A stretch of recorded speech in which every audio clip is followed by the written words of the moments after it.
सर्वम आपली जीवितम अल्पमेव, जीवित कितीही दीर्घकाल जरी मिळालं म्हणलं तरी ते पुन्हा क्षणिकच आहे, नाशवंतच आहे. तेव्हा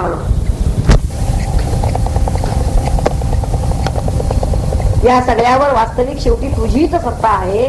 तेव्हा म्हणजे काय, म्हणजे हे सगळं नश्वरच आहे, तुझीच सत्ता आहे. म्हणजे हे म्हणतो तू शेवटी हे सगळे घोडे हे काय जे अक्षर जे काही सांगतोय हे एक ना एक दिवस राहणार नाही, हे काही काहींचं मला मिळणार नाही. तेव्हा हे तुझं तुला लाभ हो.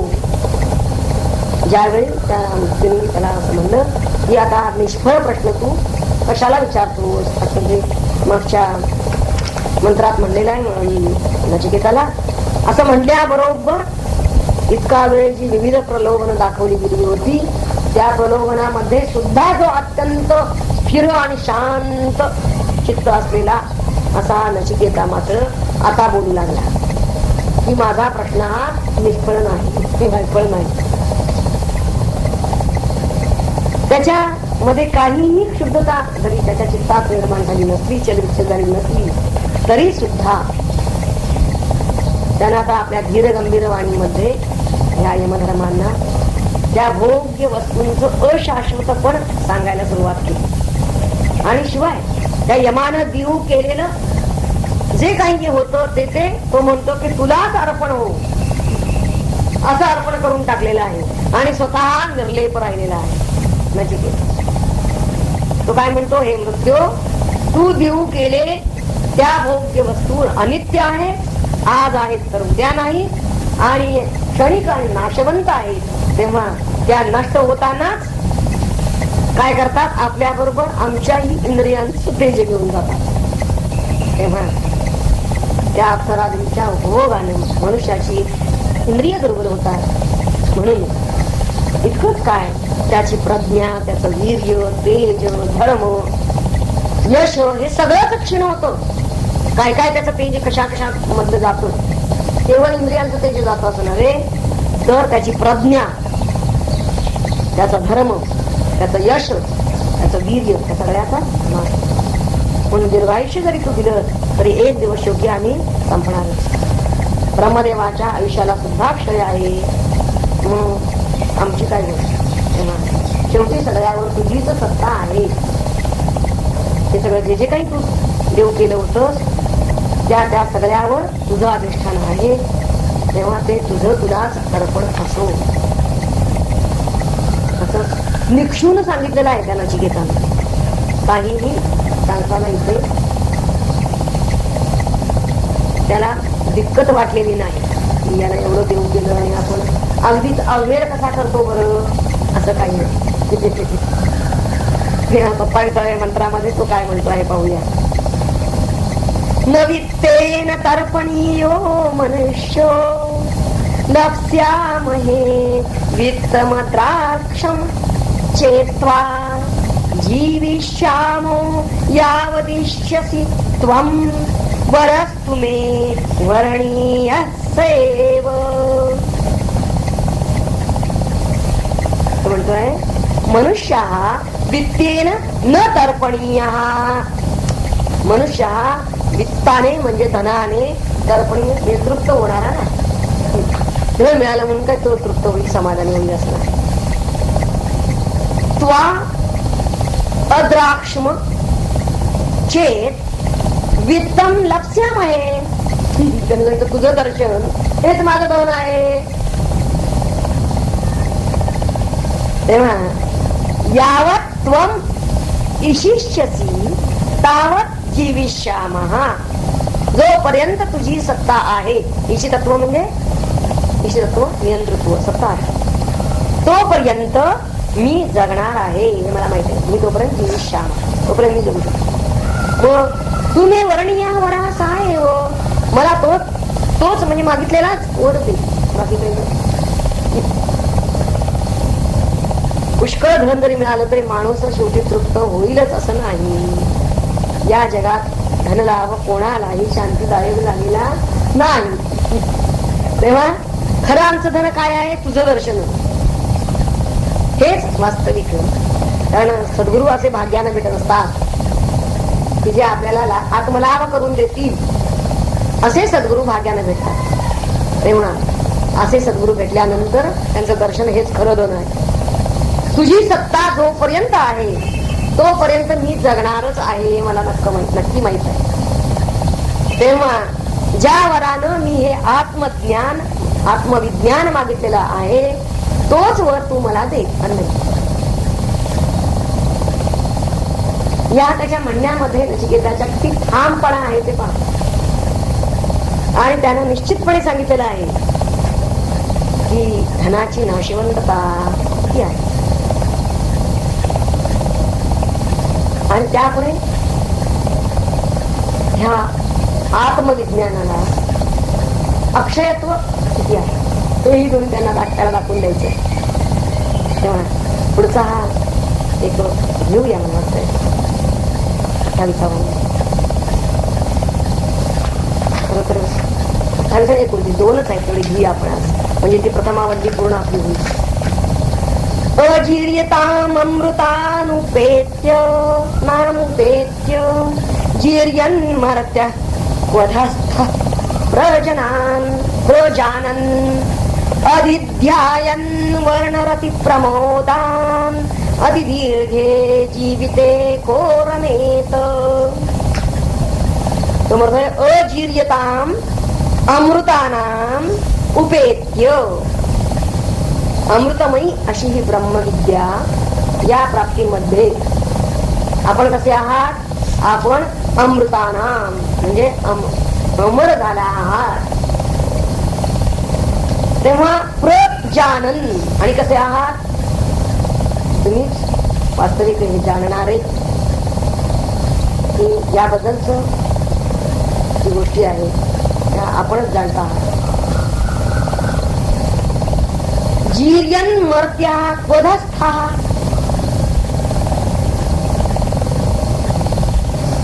जीर्यन मर्त्या क्वधस्था म्हणजे या गोष्टी कशा आहेत. जीर्यन विस्तार गोष्टी आहेत म्हणून त्या मी मर्त्या आहेत. आणखीन कशा आहेत, मर्त्या आहेत, मरणाऱ्या व क्षणिक आहेत. तर अशा प्रकारच्या अनित्य आणि जीवित किती दीर्घ लाभलं तरी सुद्धा पुढे त्यांनी म्हटलंय वर्णरती प्रमोदान अधिध्यायन का अतिदीर्घे जीविते रमे. म्हणजे कितीही दीर्घ अगदी मला जीवित जरी लाभलं तरी सुद्धा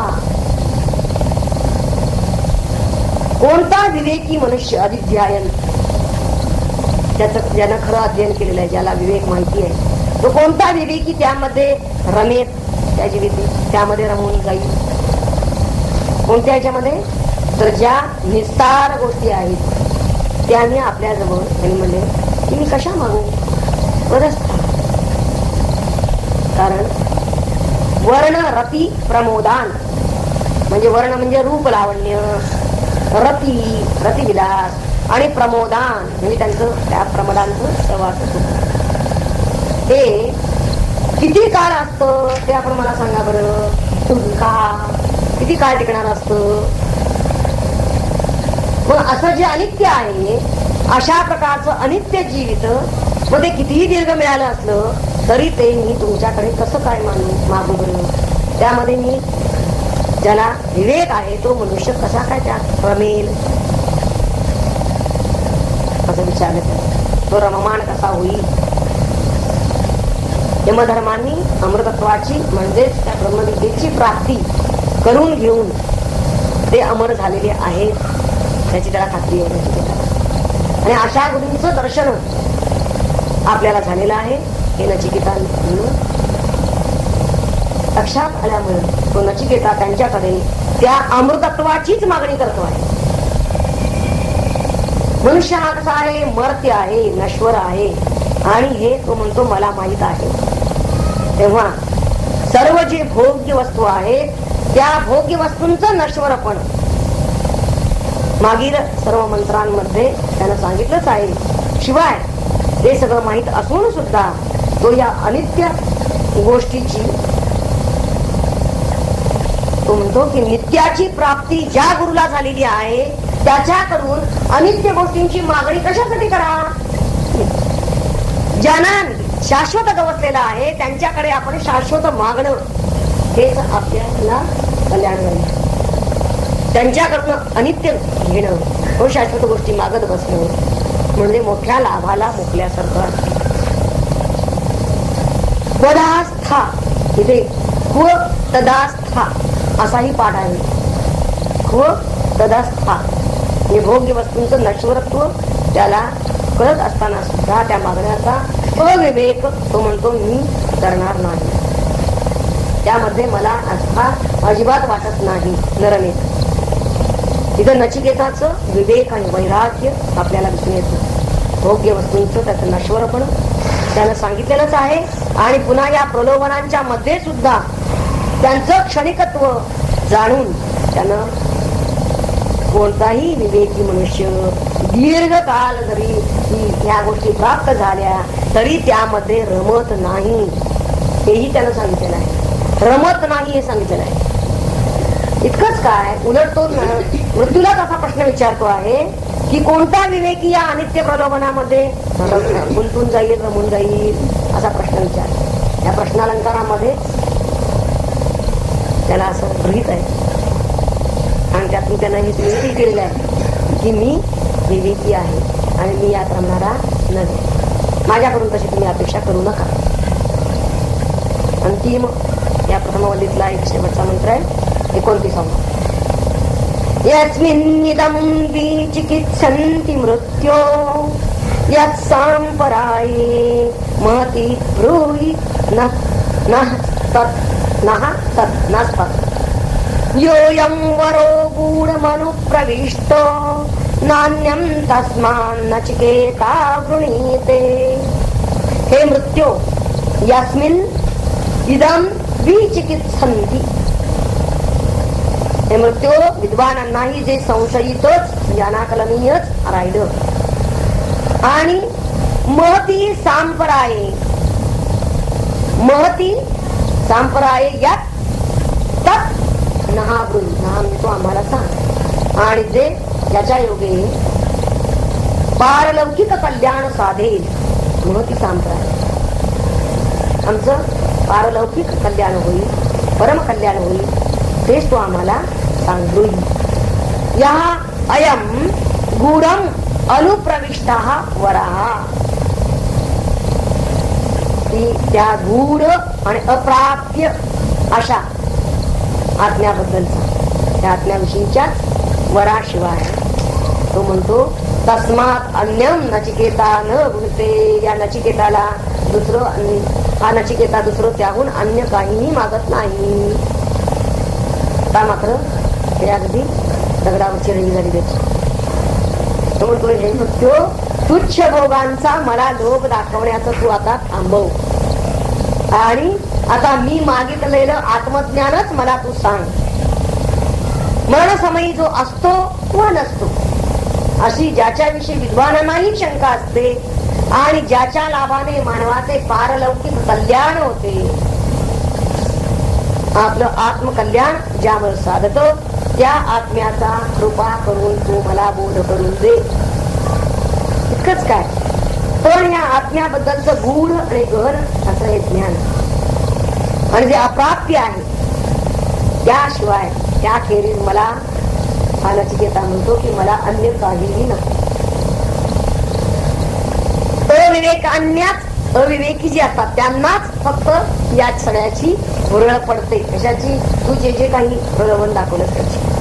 जे अविवेकी असतात त्यांना याची भुरळ पडते मला यातलं काहीही नको. त्याच्या उद्गारामध्ये ठामपणा कसा आहे तसाच निश्चय आहे आत्मज्ञानाबद्दलचा आणि स्पष्टपणे त्यानं या ठिकाणी आपल्या या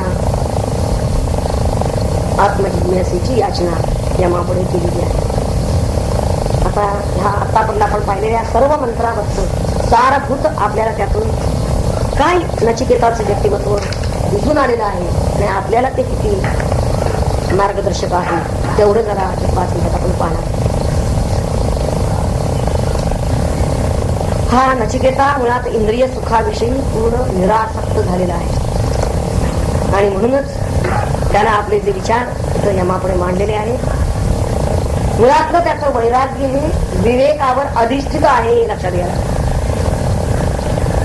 म्हणजेच ते आंधळ नाहीये, डोळस आहे. आत्माच एक सत्य आहे. मुख्य पहिला निश्चय पक्का काय पाहिजे आपला, की आत्माच एक सत्य आहे, तोच आनंद निधान आहे. आनंद दुसरीकडे कुठे विषयात आहे असं वाटता कामा नये. तर आनंदाचा ठेवा एक आत्माच आहे. इतर सर्व भोग हे क्षणभंगुर आहे. त्याची ठाम मत नचिकेताची काय आहेत की जी आपलीही व्हायला हवी ते आपण पाहणार आहोत. तेव्हा जे भोग मुळातच क्षणभंगुर आहेत त्यांचा त्याग करून आत्मलाभच करून घ्यावा अशी उत्कट इच्छा नचिकेताची आहे आणि तशी आपली असायला हवी. त्याच्या ठिकाणचं जे वैराग्य आहे ते अत्यंत निर्मल आहे आणि ते सदैव स्फुरत आहे. त्याच्या अंतर्गत वयानं जरी तो बाल असला तरी सुद्धा त्याची बुद्धी बाल नाही, तर त्याची प्रज्ञा परिणत आहे. किंबहुना त्याचा स्वतःबद्दल तो पूर्णतः सदैव जागृत आहे. विवेकाचं तेज त्याच्या बुद्धीला आहे आणि परिमित विषयांबद्दल, विषय वस्तूंबद्दल मुळातच त्या वस्तू, विषय वस्तू परिमित असतात म्हणून त्यांना शाश्वत मूल्य नसतं. त्या नाशवंत असतात, त्या टिकाऊ नसतात हे त्याला माहित आहे. त्याच्या बुद्धीनं काय काय समजून घेतलेलं आहे, कोणती सुजाण आहे त्याला, हे लक्षात घ्यायला पाहिजे. त्याची स्मृती जिज्ञासा जी आहे ती वास्तविक काय आहे, खरी तर ही आत्मजिज्ञासा आहे. म्हणजे आधी आपल्याला त्या नचिकेताचा प्रश्न काय आहे तो नीट कळला पाहिजे. म्हणजे मग त्यांनी उत्तर जे दिलेलं आहे पुढं दुसऱ्या वल्लीमध्ये यमधर्मांनी, त्या उत्तराचा खरा लाभ आपल्याला त्याच वेळी होईल. प्रश्न कळला असेल तर. तेव्हा नचिकेताच्या म्हणण्याप्रमाणे अशाश्वत स्वरूपाच्या आनंदामध्ये जीवन वेचणारे जे लोक असतात त्यांना ईश्वर दर्शन झालेलं नसतं. विवेक, वैराग्य, मुक्ती आणि असं फल म्हणून मिळणारी अमरता ही एका बाजूला आहे. म्हणजे इथं कसं उभं केलेलं आहे उपनिषदकाराने आपल्या डोळ्याकडे चित्र ते पहा. त्या नचिकेताच्या रूपाने त्यांनी विवेक, वैराग्य, किंबहुना मुक्ती आणि आता फलस्वरूप म्हणून अमरता ही एका बाजूला त्यांनी उभी केलेली आहे आणि दुसऱ्या बाजूला ते वित्त, धनसंपदा आणि त्याच्या उपभोगानं येणारी शारीरिक क्षीणता ही दुसऱ्या बाजूला ते उभी करतात. आणि या दोहोंमधून कोणताही शहाणा मनुष्य काय निवडेल तर अमरताच निवडेल असं त्या नचिकेतानं यमाला जे सांगितलेलं आहे त्यामधून त्या नचिकेताची स्वस्थिती नेमकी निर्देशित केलेलीच आहे. पण शिवाय स्वतः आपण कुठल्याही कोणत्या तऱ्हेच्या निकट आहोत, कोणत्या दिव्य स्वरूपाच्या निकट आहोत, आपण विवेक वैराग्यशील आहोतच, पण आपल्याला अमरता हवी आहे, आपल्याला मुक्ती हवी आहे हे त्यानं सूचित केलेलं आहे. मुळातच मानवी जीवन हे मर्त्य आहे. नुसतंच मर्त्य नाही तर ते दुःखावह आहे हेही त्यानं यातून सांगितलेलं आहे. कारण जरा, व्याधी अशी काही मूर्त जी दुःख आहेत त्या दुःखांच्या मुखात राहून त्यानं स्पष्ट उल्लेख केलेला आहे की तिने भोग घेतल्यानंतर त्याच्या काय होतं, त्याची इंद्रिय क्षीण होतात, त्याला व्याधी लागतात, त्याला जरा म्हणजे म्हातारपण लवकर येतं. म्हणजे या मूर्त दुःखांच्या मुखामध्ये राहून जर तो विषयानंद घेत असेल तर त्या विषयानंदाचा असा ध्यास ज्ञानी मनुष्य करेल का? ज्ञानी मनुष्याला असं कधी वाटणार नाही. किंबहुना ती धनसंपदा जी आहे ती कितीही मिळाली तरी मनुष्य तो म्हणतो की तृप्त होत नाही.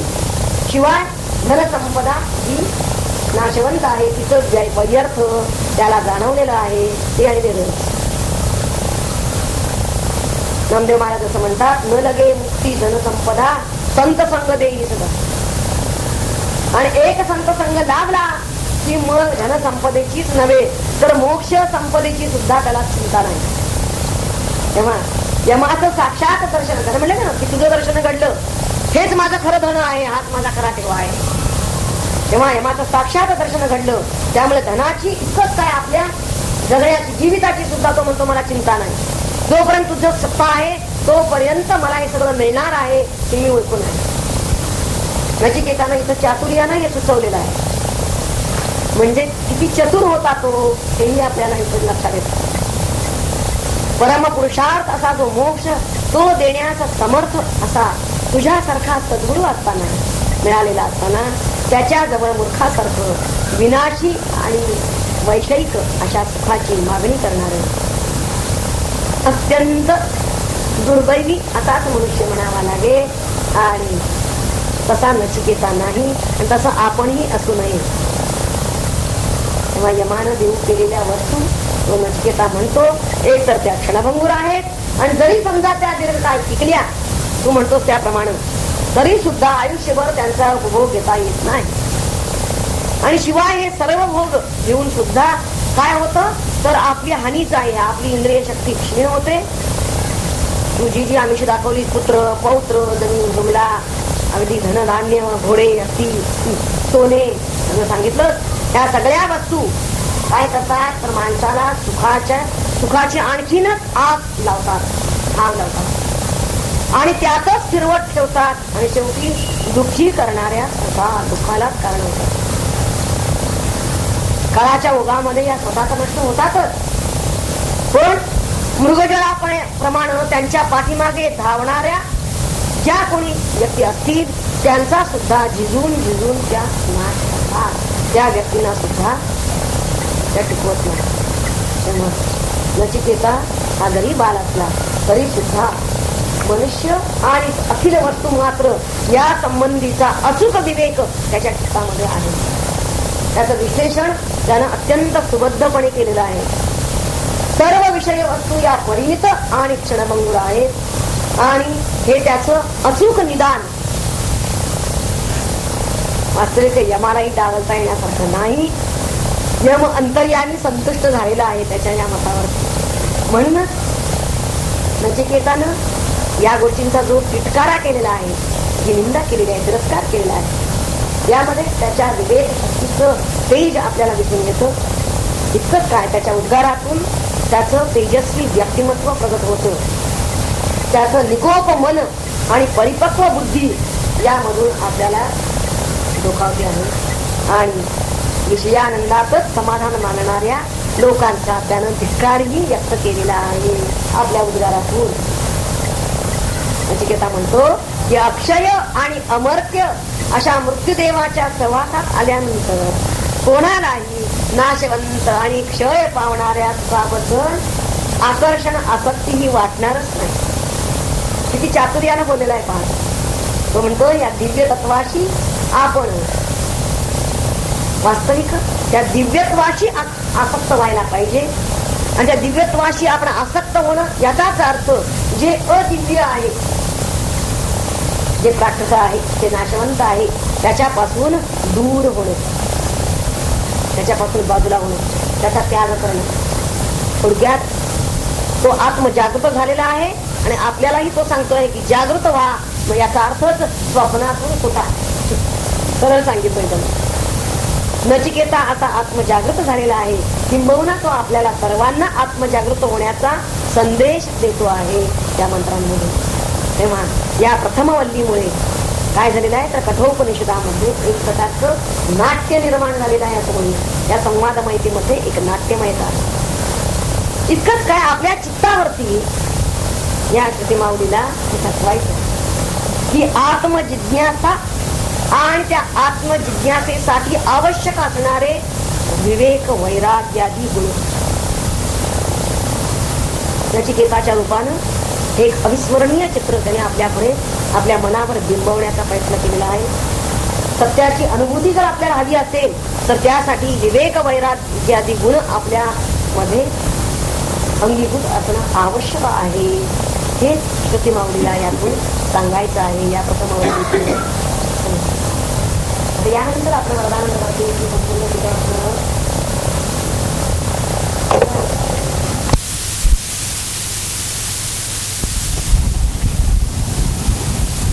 पहिल्या वल्लीमध्ये नचिकेत हा आत्मविद्येचा उपदेश करण्याला योग्य आहे की नाही हे त्यांनी पाहिलं होतं, परीक्षा केली होती. आणि ज्यावेळी त्यांना दिसून आलं की अनेक आपण वैषयिक सुखांची प्रलोभनं त्याला दाखवली तरी सुद्धा हा काही त्या प्रलोभनाला बदला नाही.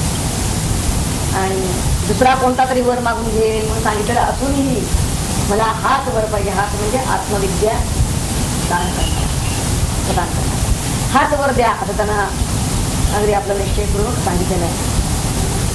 तो नचिकेता अत्यंत बाल असूनही विवेकी होता आणि त्याच वेळी आपल्या लक्षात आलेलं आहे.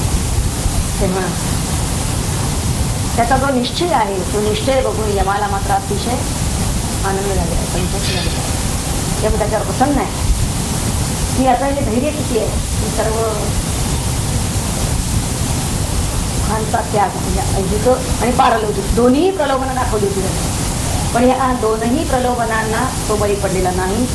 आणि याच्यासारखा आपल्याला सत्शिष्य आत्मज्ञान सांगण्याला योग्य असा विचार भेटण्यासाठी नाही.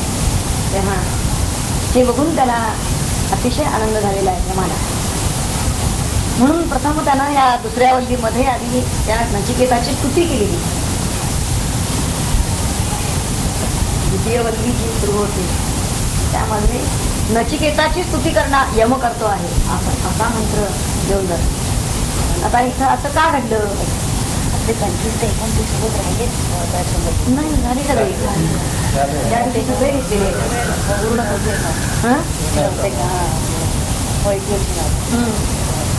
शेवटच्या दिवशी नव्हता. तर ज्यावेळी असा सत्शिष्य भेटतो सद्गुरूंना सुद्धा त्यावेळी सद्गुरूंना अतिशय आनंद होतो की आपली ही विद्या ज्याच्या ठिकाणी स्थापित करावी आत्मविद्या असा हा सत्पात्र शिष्य आहे हे लक्षात आल्यानंतर दुसऱ्या वल्लीमध्ये जो सुरेश येणार आहे याचा. पण तो प्रत्यक्ष आत्मविद्येचा उपदेश येण्यापूर्वी यमधर्मांनी पुन्हा नचिकेताला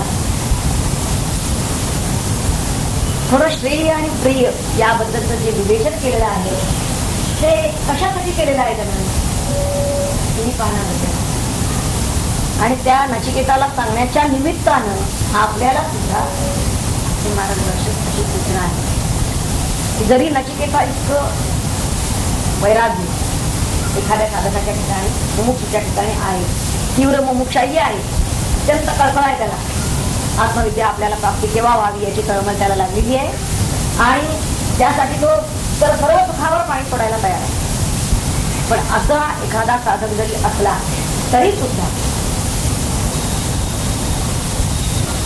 त्याचा नेमका त्यानं आपल्या व्यक्तित्वाचा म्हणा किंवा आपल्या अंतःकरणाचा नेमका धांडोळा घेतलेला आहे की नाही, नेमका शोध त्याला लागलेला आहे की नाही, स्वतःच्याच मनाचा तितकी त्याची तयारी बळकट आहे की नाही. कारण मुख्यत्वे तर परमार्थाला आवश्यक काय असेल तर पहिलं साधन आहे आपलं चित्त. आणि हे चित्त त्याचं अत्यंत विशुद्ध झालेलं आहे की नाही. विशुद्ध चित्त असेल तरच परमार्थ पुढे जाऊ त्याचा अर्थात अत्याशय होऊ शकत नाही प्रगती.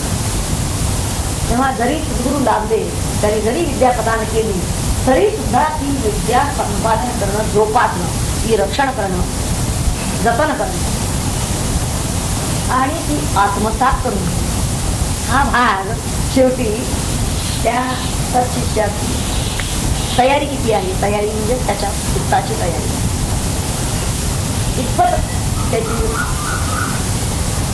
त्याचं अंतःकरण म्हणूया, मन बुद्धी असं वेगवेगळं न म्हणतात. त्याचं अंतःकरण कितपत शुद्ध आहे, कितपत ते स्थिर राहू शकतं. कारण आधी अशुद्ध असतं म्हणून अस्थिर राहतं. तेव्हा आधी शुद्धता किती आहे आणि इथं थोडी आहे एवढ्याला भागणार नाही.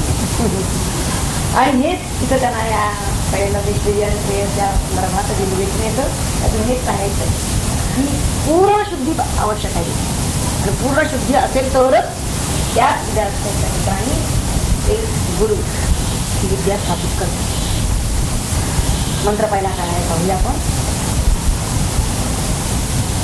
अन्यश्रेयो अन्यद्युतैव प्रेयस्ते उभे नानार्थे पुरुषं तिनीतः तयोः श्रेयः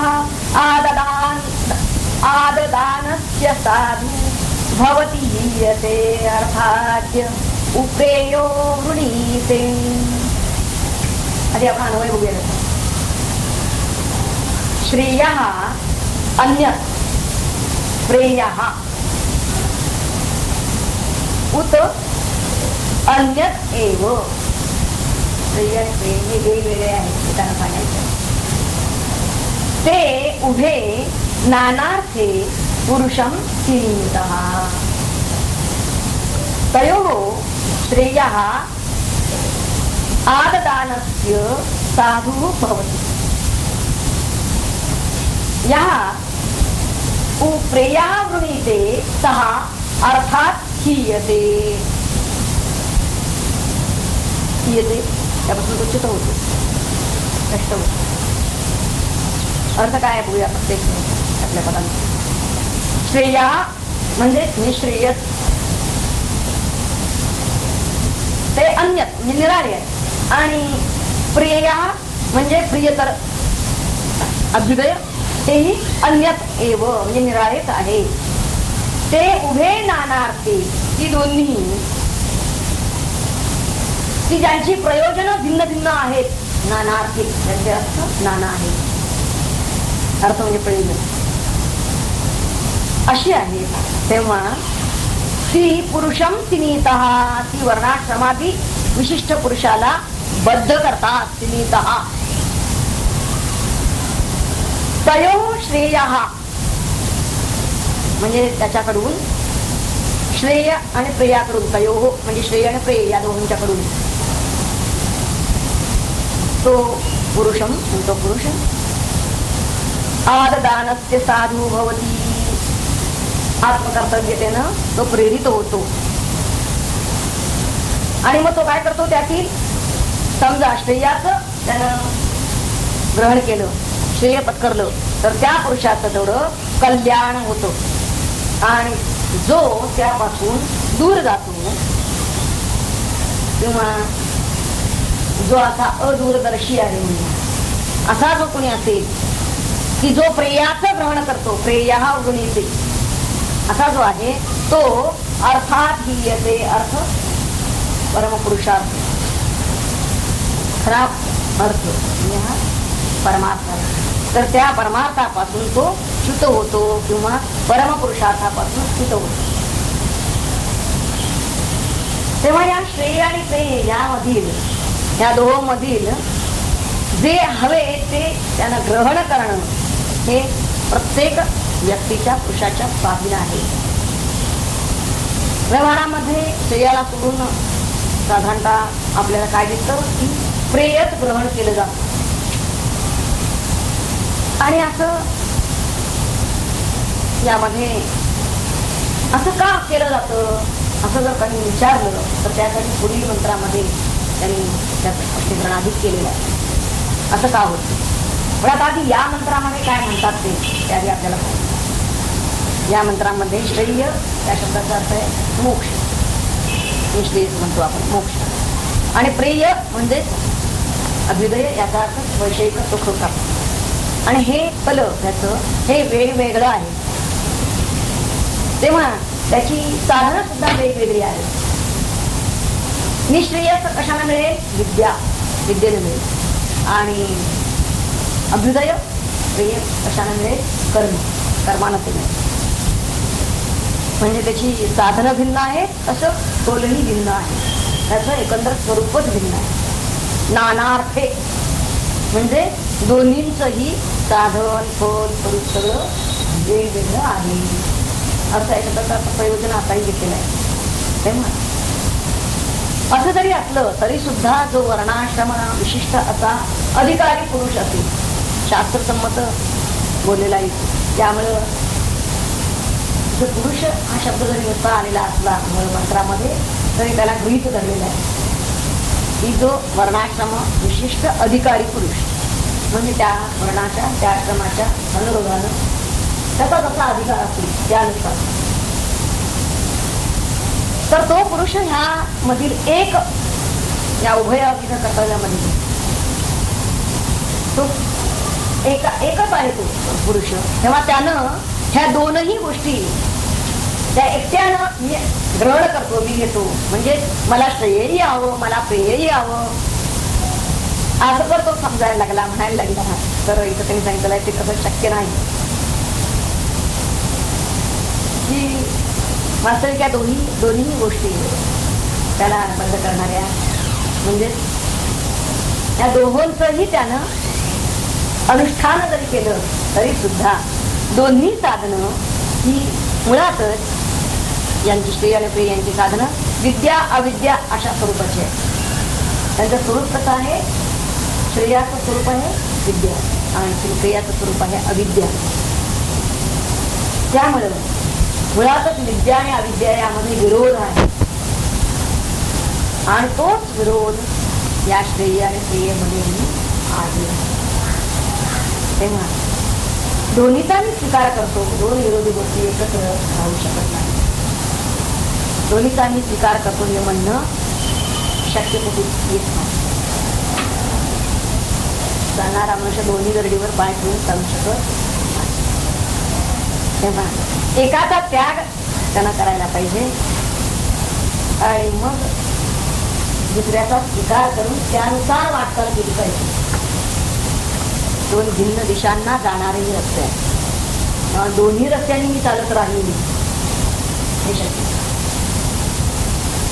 तेव्हा जे कोणी प्रिय त्याचा त्याग करून केवळ श्रेयरूपी जे फलक त्याचाच स्वीकार करणारे आहेत त्यांचं सर्व प्रकारे कल्याण होईल असं इथे सांगितलेलं आहे.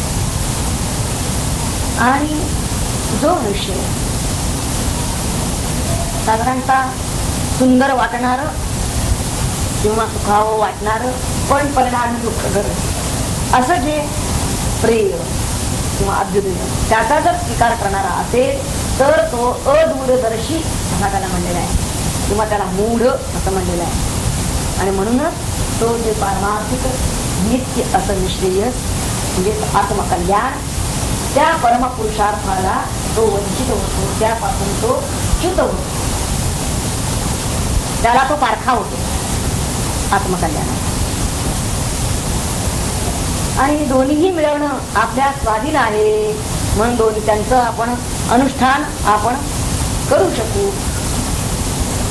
दोन्हीचंही शक्य नाही. तेव्हा एकाचाच स्वीकार त्याने करायला पाहिजे आणि निश्रेयसाचा त्याग करून माणसं साधारणतः सामान्य जास्तीत जास्त लोक हे अभ्युदयाचीच आकांक्षा का करतात असाही प्रश्न.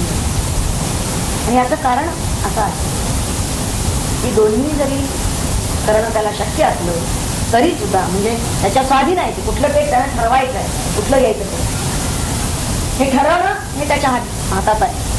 परंतु या दोघांमध्ये नेमका फरक काय आहे, नेमका त्याचा परिणाम काय होणार आहे हे मात्र मंदबुद्धीच्या लोकांना कळत नाही असं वाटतं.